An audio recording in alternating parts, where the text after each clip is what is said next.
चलिए दोस्तों, आज शुरू करते हैं हम लोग मैथ्स को। और इसमें जिसने भी 20 में से 18 बना दिए, समझ लो कि उसका जो है रिजल्ट एकदम तय है।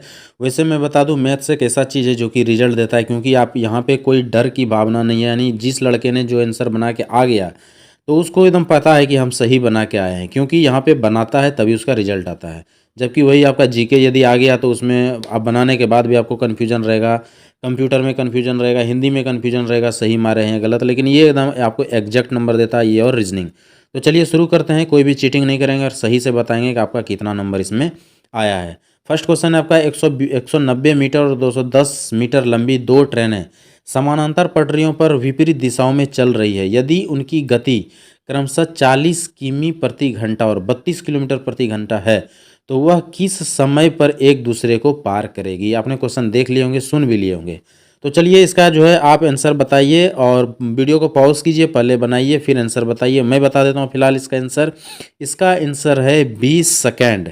इसका आंसर जो है आपका वो है 20 सेकेंड।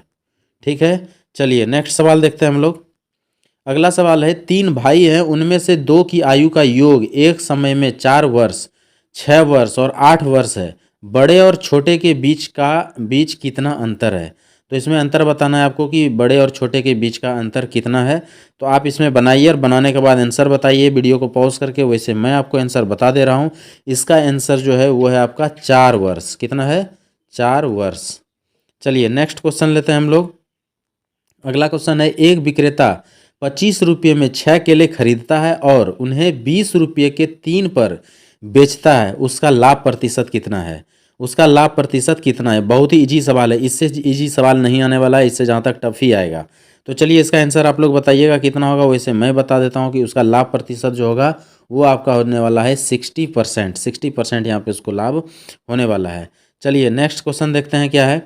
नेक्स्ट है, यदि 2x-1 यहाँ पे बड़े का सिंबल है 5x+2, यानी कि आप ये इक्वेशन देख रहे होंगे। इस इक्वेशन में x का मान क्या हो सकता है, आपको बताना है। इसमें से x का वैल्यू क्या हो सकता है। तो इसमें जो है x का वैल्यू जो आंसर है आप बताइए। वैसे मैं बता दे रहा हूँ, x का वैल्यू यहाँ पे होने वाला है आपका 0। चलिए नेक्स्ट क्वेश्चन देखते हैं। 5 नंबर क्वेश्चन है, एक गांव में n लोगों की औसत आयु 42 वर्ष है। एक गांव में n लोगों की औसत आयु 42 वर्ष है, लेकिन सत्यापन के बाद यह पाया गया कि एक व्यक्ति की आयु उसकी वास्तविक आयु से 20 वर्ष कम मानी गई थी। इसलिए सुधार के बाद नई औसत आयु 1 वर्ष बढ़ जाती है। तो n का मान कितना होगा? तो यहाँ पे आपको n का वैल्यू निकालना है। तो आप बताइए कि n का वैल्यू यहाँ पे क्या होने वाला है। इस n का वैल्यू मांगा जा रहा है। तो यदि आपको पता है तो आप कमेंट्स कीजिए, अदरवाइज मैं इसका आंसर आपको बता रहा हूँ। इसका आंसर हो जाएगा आपका n का जो मान होगा वो होने वाला है आपका 20। कितना होने वाला है? 20। चलिए नेक्स्ट क्वेश्चन देखते हैं। यदि एक व्यक्ति अपनी हाथ गाड़ी को 720 रुपया पर बेचता है, तो उसे 25% की हानि होती है। 25% लाभ प्राप्त करने के लिए विक्रय मूल्य कितना होना चाहिए? तो अभी जो है इसका 720 रुपया पर बेचता है, यानी 720 रुपया विक्रय मूल्य है, लेकिन इसको क्या है, हानि हो जाता है 25% का। तो इसमें आपको पता है कि क्या निकालना है, फिर उसमें कितना प्लस करेंगे जो कि 25% का उसको प्रॉफिट हो जाए। तो इसमें आपको बताना है कि कितना पर बेचेंगे जो कि प्रॉफिट हो। तो हमको लगता है 90% लड़के इस सवाल को बना देंगे।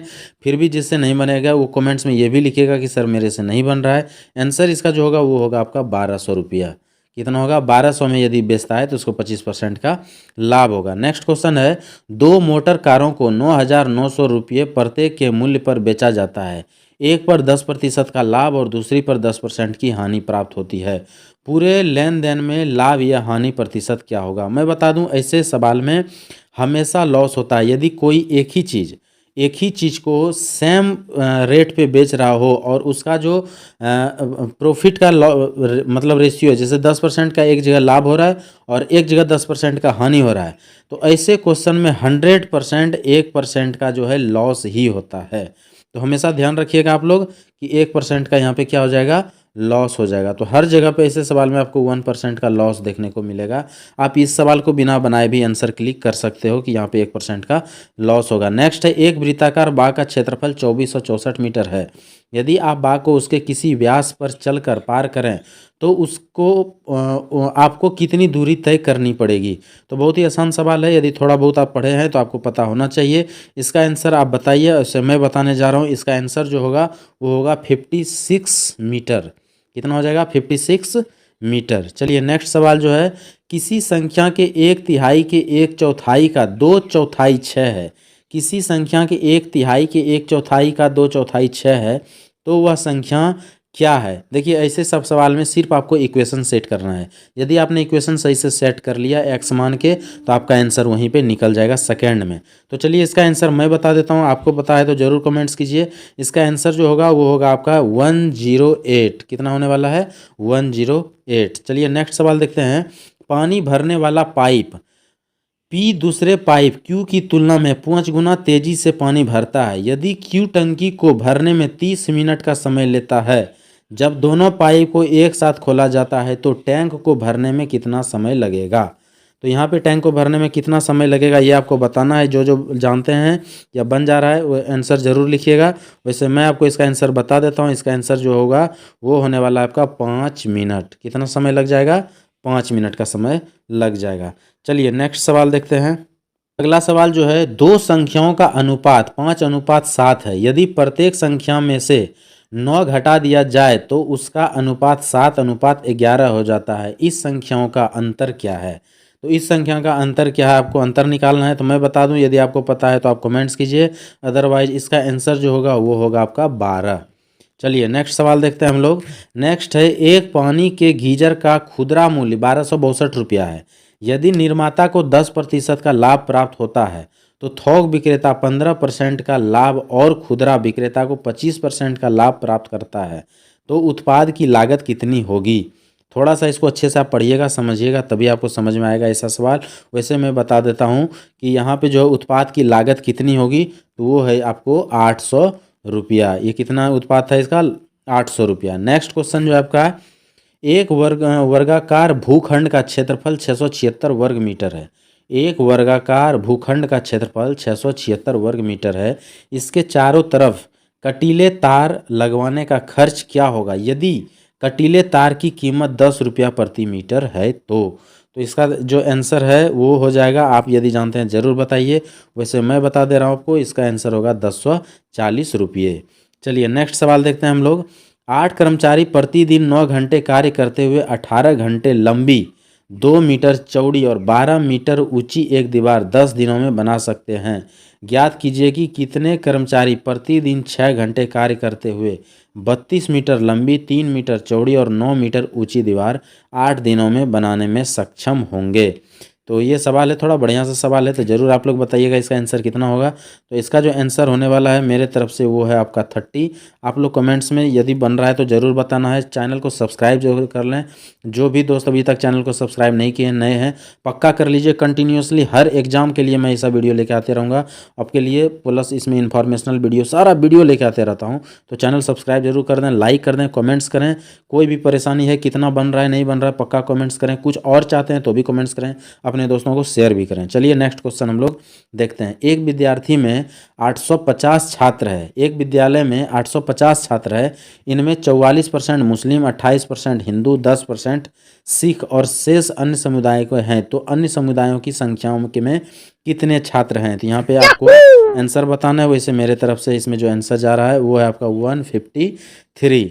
चलिए नेक्स्ट क्वेश्चन देखते हैं। एक पानी का नल टब को पी घंटे में भरता है और तल पर एक सिंक इसे क्यू घंटे में खाली कर देता है। यदि पी छोटा है क्यू और नल सिंक दोनों को खोला जाए तो टैंक आर घंटे में भर जाता है। तो पी क्यू आर के मध्य संबंध है। तो यहाँ पे आपको संबंध दर्शाना है। तो संबंध इसका बड़ा ही खतरनाक दिया हुआ है। वैसे मैं आपको बता देता हूँ कि इसका संबंध क्या है। इसका संबंध है 1/r। चलिए मैं लिखने का कोशिश करता हूँ। 1/r equal to 1/p minus 1/q। ये इसका इक्वेशन बन रहा है। 1/r equal to 1/p minus 1/q। यदि आपसे बनता है तो ज़रूर बताइएगा। चलिए नेक्स्ट क्वेश्चन है। पेट्रोल की कीमतें 10% कम हो गई। एक उपभोक्ता पेट्रोल की खपत कितनी बढ़ाए ताकि उसका पेट्रोल पर व्यय घटे? घटे नहीं, मतलब नहीं कम हो, मतलब इसमें जो है 10% का जो है पेट्रोल की कीमत कम हो गया है, तो वो जो है अपना पेट्रोल की खर्च कितना बढ़ा दे जो कि सारा चीज़ इक्वल रहे। तो इसका आंसर आप लोग जरूर दीजिएगा। चलिए, एक व्यापारी के पास 630 किलोग्राम चावल था, वह इसका एक भाग 15% के लाभ पर बेचता है और शेष को 8% के लाभ पर बेचता है, ताकि उसे कुल 12% का लाभ प्राप्त हो सके। 8% के लाभ पर वह कितना चावल बेचता है? तो आंसर आप जरूर बताइए, यदि आप जान रहे हैं तो इसका आंसर हो जाएगा 270 kg। नेक्स्ट सवाल है आपका, यदि sec theta plus tan theta equal to 2 है तो साइन थीटा का मान कितना है? यह मानते हुए कि zero smaller than theta smaller than 90 degree. तो इसका आंसर जो है 0.6 है। 0 पॉइंट क्या है? 6 है। चलिए नेक्स्ट सवाल देखते हैं हम लोग। नेक्स्ट सवाल है आपका, किसका बी द्वारा बेचे गए 150 किलोग्राम धान पर कमाई लगभग किसान के द्वारा जो है बी द्वारा बेचे गए 150 किलो धान पर कमाई लगभग उसी किसान द्वारा बेचे गए चावल पर कमाई का लगभग कितना प्रतिशत है? तो थोड़ा सा जो है अलग टाइप का सवाल है, आप लोग ज़रूर बताइए इसका कितना आंसर हो जाएगा। तो मेरे तरफ से इसका जो आंसर है वो 69% है। तो चलिए 20 में से 20 सवाल हमने बना दिए हैं। आप ये ज़रूर कमेंट्स करके बताइएगा 20 में से कितना आपका सही हुआ, कितना गलत हुआ। फिर से एक बार रिपीट अगेन आप लोगों को मैं बता रहा हूँ, लगातार रात दिन एक करके पढ़िए, अच्छे से पढ़िए, मेहनत कीजिए, रिजल्ट ज़रूर होगा। जो भी नए दोस्त हैं चैनल को सब्सक्राइब करें, वीडियो अच्छा लगा हो तो लाइक करें, अपने दोस्तों को भी शेयर करें। आज के लिए इतना ही, थैंक यू, धन्यवाद।